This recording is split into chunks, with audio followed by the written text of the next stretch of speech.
Is there a big man you would take over Shaq? If I had to, it depends. You give me 2000 championship Shaq? No. But if you give me longevity, it probably either like Dream or Tim Duncan. Those two guys, and I play with them, so I I know what I'm going to get with them. I know what I'm going to get with Shaq, but that 2000 Shaq, championship Shaq, woo, MVP Shaq was one of the most dominant players I ever seen in my life. Tim Duncan told me a story about Kevin Garnett that Kevin loved to talk trash. Oh, a lot of trash. But Tim didn't talk trash at all. Tim didn't talk.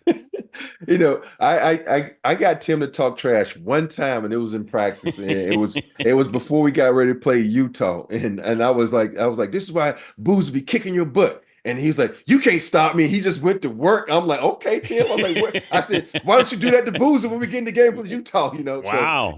and then Pop actually started me that game and was like, talk to him. Excuse my language.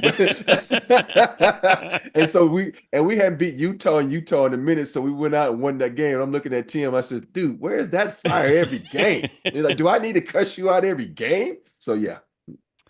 Is he underrated? Tim, Yeah. I think when you have those quiet guys like that, Like they we don't show become his highlight. There's no real highlight to they're show. boring. That's why people want excitement. And you think about Tim, the bank shot, nobody uses that as boring. He blocks shot. He kind of walks with his head down, kind of unassuming for me. But in the basketball world, when you talk about dominant bigs, we talk about him because the dude was, he was spectacular.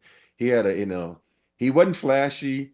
He couldn't do any spectacular dunks. He was just basic, and people sometimes shy away from basic. And I think for me, it's basic gets the job done. 5 championships later, he did a great job. He's one of the best big men I ever played with. When you talk about top 25 of all time, you got to throw him in there because he's a winner.